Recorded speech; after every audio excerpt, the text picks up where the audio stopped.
A beleza interior existe ou isso é uma conversa para os feios? Olha, Thaís, é claro que isso serve como conversa para os feios ou para as pessoas que não são tão bonitas, mas não há dúvida que existe beleza interior. Se você é uma mulher muito bonita, você tem que provar por A mais B, mais do que qualquer outro ser sobre a Terra, que você tem os sentimentos corretos.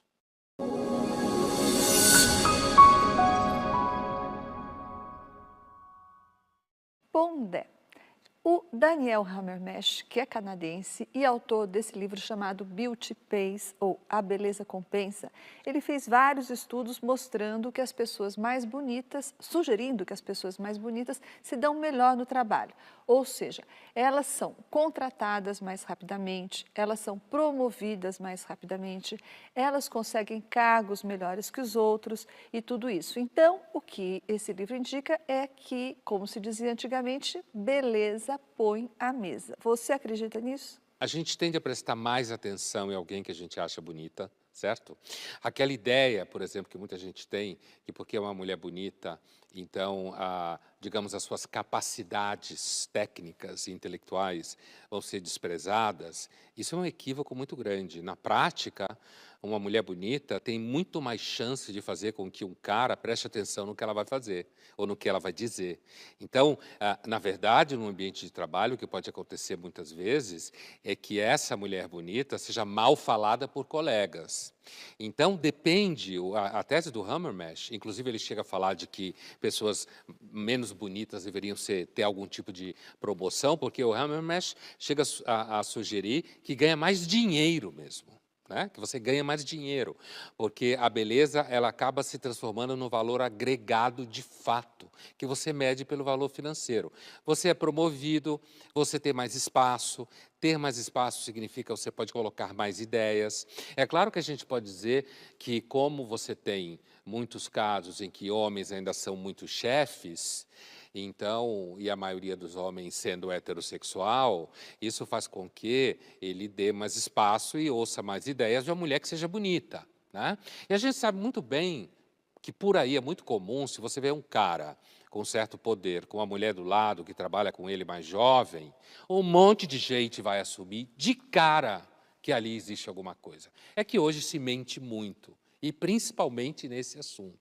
Agora, se a gente embaralhar as cartas, a mesma coisa pode funcionar se você tiver mulheres em lugar de poder, né, como já tem, e de repente um cara que ela acha bonito, interessante, de repente ela vai mais prestar atenção nele. E a mesma coisa deve valer para homossexuais, certo? Portanto, o que está em questão aqui é a atração que a beleza causa e como ela abre porta ou põe à mesa, facilita a vida. Muitos filósofos acham que uma característica da beleza é não servir para nada. Significa que o belo vale por si mesmo. A ideia da fruição do belo, que nos toca, nos move, né? Então, que de cara a gente não deveria atribuir nenhum valor à beleza, senão ela já não é bela por si. Ela está sendo bela para alguma coisa. Mas é claro que quando você vai no âmbito histórico, sociológico, político, a beleza é uma forma de poder, ainda que seja contra você, às vezes. Como assim? Como é que a beleza pode ser uma forma de poder contra você mesmo? Porque, por exemplo, você pega uma mulher muito bonita, ela normalmente vai ser odiada por outras mulheres, apesar de toda a mentiraiada que circula por aí, e ela talvez venha a ser odiada também pelos caras que não conseguem pegar ela, porque eles são os caras fracos.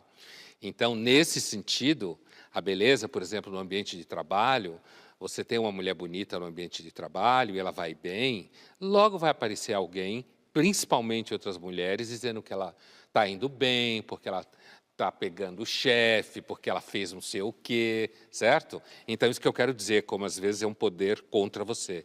Existe alguma coisa nesse conceito de beleza que ao longo dos séculos sobreviveu? Ou seja, alguma coisa que resistiu à passagem do tempo, ao teste do tempo, um critério de beleza que seja ainda universal e ainda válido para todo mundo? Apesar de toda a discussão da arte ter desistido da beleza, ter desistido da forma, a verdade é que a gente sabe, normalmente, quando não se mente, reconhecer uma pessoa bonita, independente de onde ela vem, qual é a cor da pele dela, dos traços dela, uma certa simetria, uma certa harmonia. Não é por acaso que hoje tem gente fazendo operação plástica para harmonizar o rosto, harmonizar o queixo, harmonizar o nariz. E aí a gente vai ao velho Platão, né? A beleza tem a ver com a harmonia de forma. O Rodrigues falava que felicidade e beleza são incompatíveis. Aliás, ele falava que pior que a infelicidade da mulher bonita é a infelicidade do homem que casou com a mulher bonita. O Nelson é, sem dúvida, um gênio da natureza humana, né? Acho que no Brasil, talvez o maior. Sim, as personagens, muitas personagens na obra do Nelson são infelizes porque são bonitas. Né? Elas são infelizes porque são bonitas, porque ela tem o ódio das outras, porque a beleza é uma coisa que escraviza elas mesmas, porque elas tendem a ser a vida inteira cobrada pelos belos seios, pelas belas pernas, e um dia isso desaparece. Certo? Então, se você nunca teve, você não vai sofrer tanto quando você deixa de ter, né? No caso dos homens casados com mulheres bonitas, porque é um contínuo escândalo, né? É o tempo inteiro, supostamente, você não vai conseguir, sabe aquela frase do filósofo? Muita areia para o seu caminhãozinho. É basicamente essa a ideia. Beleza, ela é um conceito complexo, que tem vários elementos que a compõem.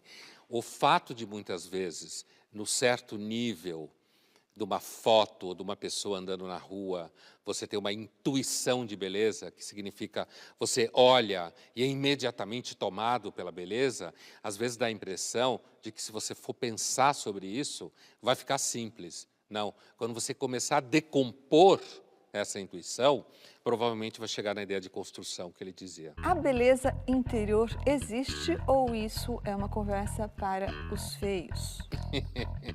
Olha, Thaís, é claro que isso serve como conversa para os feios ou para as pessoas que não são tão bonitas. Mas não há dúvida que existe beleza interior, no sentido, aliás, como a gente falava do Platão lá atrás, né? Pessoas que são mais generosas, que são mais corajosas, né? Que são mais inteligentes, tudo isso compõe a ideia de beleza interior, que são menos mesquinhas, menos orgulhosas. Por que a beleza vai salvar o mundo? Essa ideia é comum no Dostoiévski, né? É a beleza interior, a beleza de Cristo, a beleza do bem, que muitas pessoas vão fazendo plásticas a vida inteira, e a gente sabe muito bem que isso é uma escravidão.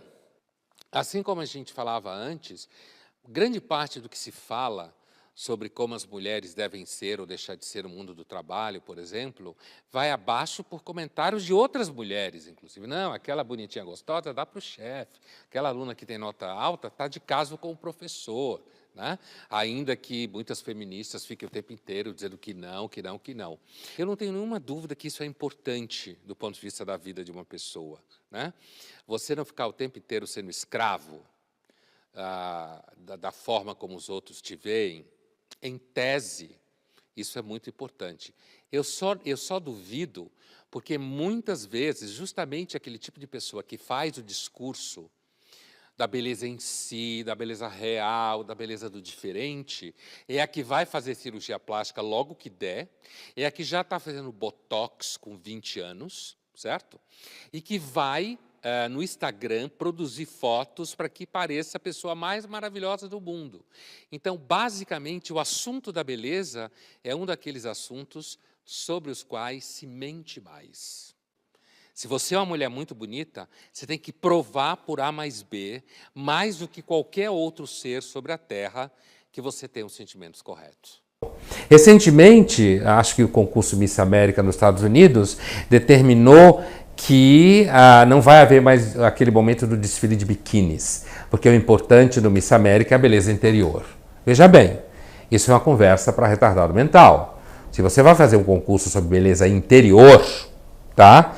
Eu acho que você devia fazer um concurso e que as candidatas ficassem em avaliação no mínimo 10 anos. Porque para você falar de beleza interior, de qualquer pessoa, você precisa de algum tempo para avaliar, sem entrar no mérito do que é beleza interior, tá? Mas imaginando que seja uma pessoa generosa, honesta, uma pessoa que trate os outros bem, que não seja escrota, tá? Leva tempo para você perceber uma coisa como essa. Então esse discurso do concurso de Miss América, em que não vai ter mais o desfile de biquíni, porque o importante é a beleza interior, é típico. Esse discurso aí, na verdade, tem raiva da beleza feminina. Esse discurso. Onde está a raiva hoje da beleza da mulher? Está no discurso de que a beleza da mulher não é importante, porque a mulher tem que se sentir bonita interiormente. É tudo verdade, as pessoas precisam se sentir bem interiormente. Mas o horror à beleza feminina hoje está alocada, antes de tudo, nesse discurso feminista que tenta simplesmente dizer que a beleza feminina não é uma coisa importante, não faz parte da indústria cultural, não compõe o universo do desejo e que não é importante, inclusive, para as próprias mulheres. E uma outra mentira é a seguinte: tanto faz beleza feminina ou masculina aqui no caso, tanto faz o universo hétero como o universo homo. Uma das grandes mentiras é a ideia de que você pode constituir a autoestima por si mesmo. Isso é uma das maiores mentiras, que inclusive tem autor de autoajuda por aí, dizendo isso por aí. Isso é uma enorme mentira. Você só constitui a autoestima na relação com as pessoas. São as pessoas que ajudam ou destroem a sua capacidade de se autorrespeitar, de reconhecer valor. É claro que se você ficar completamente escravo do que o outro acha de você, vai ser ruim na fita. Mas, então, você precisa se preservar um pouco disso. Tá certo, né? Uma menina que acaba morrendo porque quer ser magra como fulana e acaba ficando doente, tudo bem. Agora, a ideia de que você pode constituir uma percepção de valor sem relação com o outro, isso é uma das safadezas maiores que se diz por aí hoje. Não.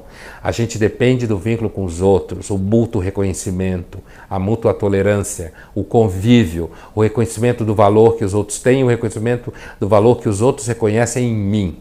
Portanto, por que se tem tanta raiva da beleza feminina? Primeiro, os caras que não conseguem pegar mulheres bonitas, sempre tiveram raiva.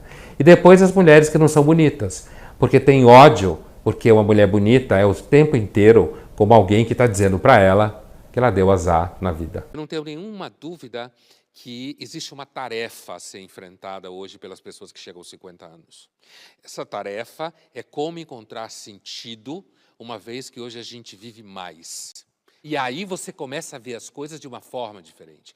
Você vê coisas de forma diferente, inclusive porque você perde o emprego aqui, você é demitido ali, você é trocado pelo parceiro ou pela parceira por alguém mais jovem. Ou você vê as coisas de forma diferente, ou você vai para o saco. Você precisa encontrar uma forma de sobreviver e de encontrar algum significado, quando os significados à venda no mercado são quase todos voltados para jovens. E, por último, a ideia de encontrar uma alegria dentro de você, o que eu entendo no sentido de que se você ficar triste é um horror, é uma das maiores escravidões que existe na face da Terra. Há uma grande ameaça com o envelhecimento, a tristeza. Essa é uma ameaça real. E, portanto, se você não procurar de alguma forma combater a tristeza, você vai para o saco.